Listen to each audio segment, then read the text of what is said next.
Bonjour, cette semaine c'est la paracha de Hémor que nous allons lire. Dans cette paracha, on retrouve toutes les fêtes juives qui sont mentionnées. Et aussi, une mitzvah que l'on pratique depuis quelques semaines déjà, la mitzvah de compter l'Omer, compter les jours qui passent. Oui, 1, 2, 3 jours, 4 jours, etc. Vous connaissez tous le Lag BaOmer, cette fameuse fête exceptionnelle en souvenir de Rabbi Shimon Bar Yochai. Et au terme des 7 fois 7, c'est-à-dire 49 jours, le 50e jour, c'est le jour de Matan Torah, le don de la Torah.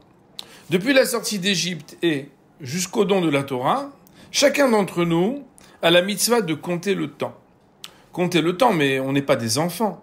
On ne va pas nous apprendre à compter, nous demander de compter. Quel est le sens de cette mitzvah?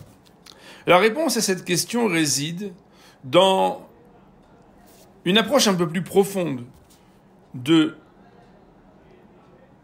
la Pâque juive, Pessah, et du déroulement depuis Pessah jusqu'à Shavuot. Comme on le sait, le peuple d'Israël était totalement idolâtre en Égypte. Et d'ailleurs, la Torah va même nous dire que Akadosh Baruch Hu nous a fait un cadeau de nous sortir d'Égypte. Parce que Anissa Elohim, lavo la kahatlo, goy mikerev goy. Akadosh Baruch Hu est venu nous sortir alors qu'on n'était pas tellement plus méritants que les Égyptiens. Et oui, cette assimilation due à l'asservissement des Juifs a fait que le peuple d'Israël est descendu très bas. Descendu très bas, mais il reste les descendants d'Avraham Avinu. C'est la raison pour laquelle Akadosh Baruch Hu est venu précipiter notre sortie. Précipiter notre sortie, c'est comme si il nous donnait un éclat extraordinaire de lumière, comme quand on sort quelqu'un qui était dans l'obscurité parfaite, et que presque à l'aveuglé, on le met dans la lumière. Le problème, c'est que nous n'étions pas méritants, et que cette lumière était trop grande, mais il fallait sortir d'Égypte. Le déroulement du temps entre Pessah et Shavuot, c'est justement le déploiement du travail que l'homme doit faire lui-même, le peuple d'Israël, pour retrouver ce niveau très haut de la sortie d'Égypte, mais non pas comme le pain de la honte qu'il a reçu alors qu'il n'était pas méritant, mais en ayant quelque chose qui vient de son mérite à lui. Ok, mais alors pourquoi 49 jours? Eh bien, tout simplement parce qu'on ne peut pas accéder à un niveau si haut aussi rapidement. D'ailleurs, vous savez bien quand, par exemple, quelqu'un est prof de musique, il vous joue un morceau et vous êtes bluffé, vous vous dites « Waouh !» Et il vous dit « Ben voilà, maintenant tu vas apprendre ce morceau. » Vous vous dites « C'est génial !» Vous avez l'impression que vous allez le faire aussi vite que lui et aussi bien que lui. Et pourtant, après des jours, des semaines, des mois, et peut-être même des années pour arriver à le jouer comme lui, vous entendrez quelque chose qui ressemble à cette mélodie, qui avait l'air pourtant tellement facile à jouer. De la même manière que ce soit pour un maquillage. Vous voyez une maquilleuse ou une coiffeuse, puis vous vous dites « Ah ben je pense que je serais capable de faire la même chose. Elle a fait très bien et très vite. » Et puis quand on essaye, quand on expérimente soi-même, ça prend du temps.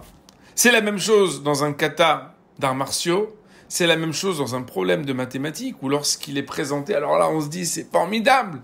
Mais quand après il faut le reprendre, pour faire un exercice très similaire, ça prend du temps. Le déroulement et le développement sont les valeurs qui nous sont transmises quand on parle justement de la Sfirat HaOmer. C'est-à-dire qu'il va falloir ne pas manquer un jour d'ajouter pour pouvoir grandir et devenir. Ce qu'on pourrait appeler être dans la progression step by step, étape par étape. Ne pas brûler les étapes, ne pas manquer une étape et surtout avoir la patience de comprendre que les choses ne peuvent pas changer du jour au lendemain. D'ailleurs, vous savez bien que cette mitzvah de compter l'Omer nous concerne à chacun.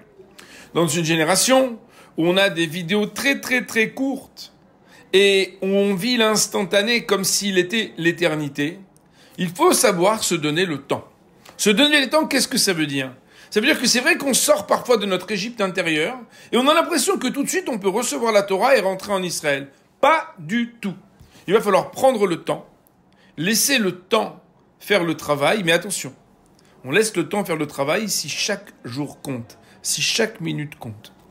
Compter le temps, compter l'Omer, c'est être capable d'avoir à la fois la patience et donner la pertinence à ce que chaque jour et chaque instant compte pour construire progressivement quelque chose de grand.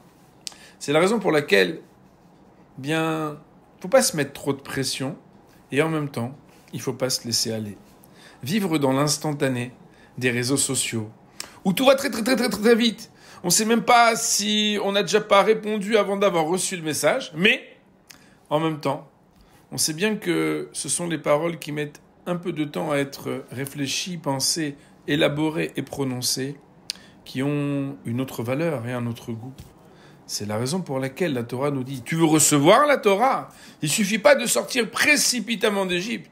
Il va falloir se construire. » De la même manière, par exemple, quand on veut faire Teshuvah, il ne faut pas croire qu'on peut brûler les étapes, mais il faut s'attacher à un maître et à une communauté de gens équilibrés et posés pour avancer étape par étape sans brûler les échelons afin de pouvoir grandir et devenir quelqu'un de très grand et de très proche d'Hachem. Shabbat Shalom.